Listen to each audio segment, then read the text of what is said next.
నమస్తే అండి, శుభోదయం. ఈరోజు కూటమి ప్రభుత్వం ఏర్పాటై ఒక సంవత్సరం గడిచింది. ఈ సంవత్సరంలో మేము సాధించిన విజయాలు, సాధించినవి, ఇంకా సాధించాలనుకున్నవి, భవిష్యత్తులో సాధించాలనుకున్నవి ముఖ్యమంత్రి చంద్రబాబు నాయుడు గారు, అలాగే ఉప ముఖ్యమంత్రి మన పవన్ కళ్యాణ్ గారు ఈరోజు ప్రజలకు వివరిస్తారు. ఆ విషయాలకు నేను పోవడంలా. అయితే నేను పవన్ కళ్యాణ్ గారు ఎవరు అన్న విషయం మీద నేను కొద్దిగా మీకు ఇన్ఫర్మేషన్ ఇద్దామని అనిపించింది నాకు. ఎందుకంటే ఈరోజు ప్రెస్ మీట్ అయిన తర్వాత కూడా ప్రెస్ మీట్లో మాట్లాడాను, కానీ ఈ విషయాలు మాట్లాడలేదు. ఎందుకంటే కొద్దిగా వివరంగా మాట్లాడదామని ఉద్దేశంతో. పవన్ కళ్యాణ్ గారు కేవలం ఆంధ్రప్రదేశ్కి సంబంధించిన వ్యక్తి, లేకపోతే తెలుగువాడు, తెలుగు ప్రజలకు సంబంధించిన వ్యక్తి అని చాలామంది అనుకుంటారు. కానీ అది వాస్తవం కాదు. పవన్ కళ్యాణ్ గారు ఈ ప్రపంచం నా కుటుంబం అనుకునే వ్యక్తి. ఆయన ఈ రాష్ట్రాన్ని, ఈ దేశాన్ని, తద్వారా ఒక రకంగా ప్రపంచాన్ని కూడా 2024లో పొలిటికల్గా రక్షించారు. పొలిటికల్ లీడర్షిప్ ప్రపంచానికి మోడీ గారి లీడర్షిప్ ఎంత అవసరమైందో చూశారు మీరు 24 తర్వాత. అలాగే ఆంధ్రప్రదేశ్లో పవన్ కళ్యాణ్ గారు ఒక భయంకరమైన రాక్షస ప్రభుత్వం నుంచి, రాక్షస పాలన నుంచి ప్రజలను కాపాడిన విధానం, అది కూడా ఇప్పుడు కాపాడారంటే ఎవరు కూడా ఊహించిన సమయంలో. ప్రతిపక్షం అంటే అధికార పక్షానికి బాగా వ్యతిరేకత ఉంది ప్రజల్లో. ప్రధాన ప్రతిపక్షమైన తెలుగుదేశం పార్టీ అధ్యక్షుడే జైల్లో ఉన్నాడు. పార్టీ క్యాడర్ అంతా ఇళ్ళకు పరిమితం అయిపోయింది.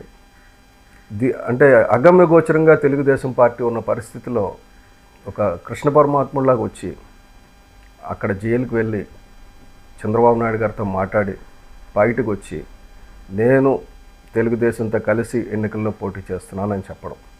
అప్పటికే ఆయన బీజేపీతో ఉన్నారు, కానీ నేను తెలుగుదేశంతో కలిసి పోటీ చేస్తున్నాను, తెలుగుదేశంకి బీజేపీకి పడదు.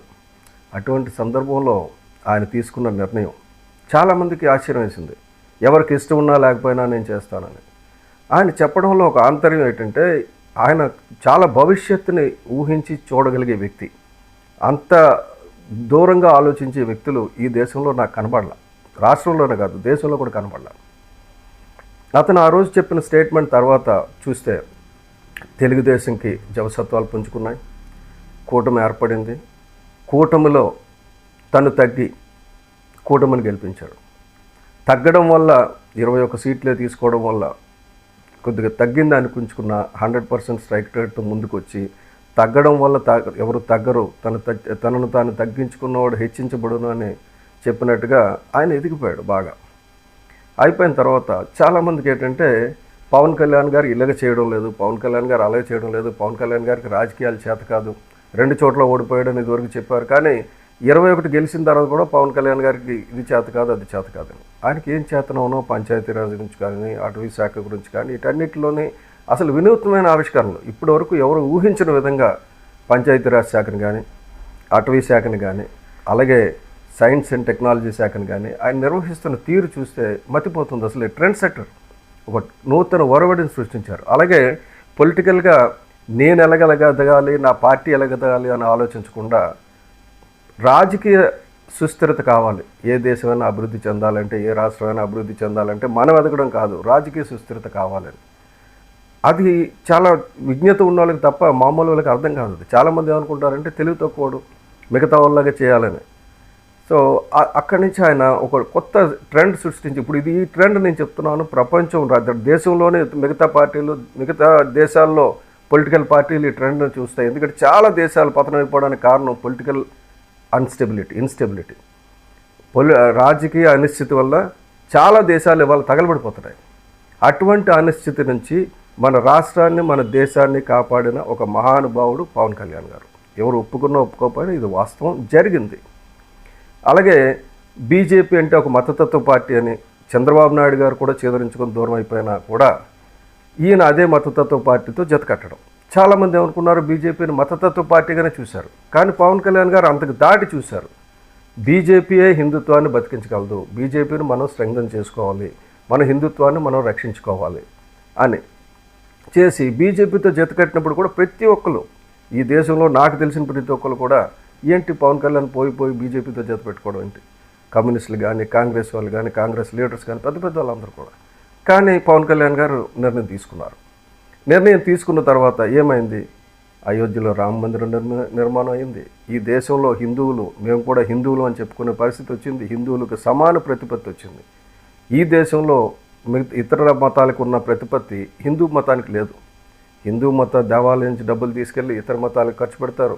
హిందూ మత ఆస్తులు అన్యాక్రాంతమైన ఎవరు పట్టించుకోరు. ఇటువంటి పరిస్థితి నుంచి సగర్వంగా ప్రతి ఒక్కడు కూడా నేను హిందువుని అని చెప్పుకునే పరిస్థితికి తీసుకురావడానికి కారణం పవన్ కళ్యాణ్ గారు. ఆయన he stood for the country as a citizen, అంటే మన దేశానికి ఒక పౌరుడిగా నిలబడ్డాడు.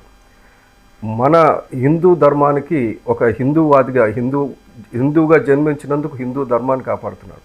అలాగే భారతీయత అంటే అన్ని మతాలని ఆకలించుకోవాలి కాబట్టి ఏ మతాన్ని ఆయన ద్వేషించే పని లేదు.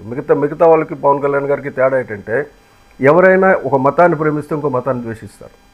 పవన్ కళ్యాణ్ గారు మాత్రం తన మతాన్ని తను ప్రేమిస్తూ ఇతర మతాలను ప్రేమించే కొత్త వరుడికి అగైన్ ఆయన ఒక డోర్స్ ఓపెన్ చేశారు.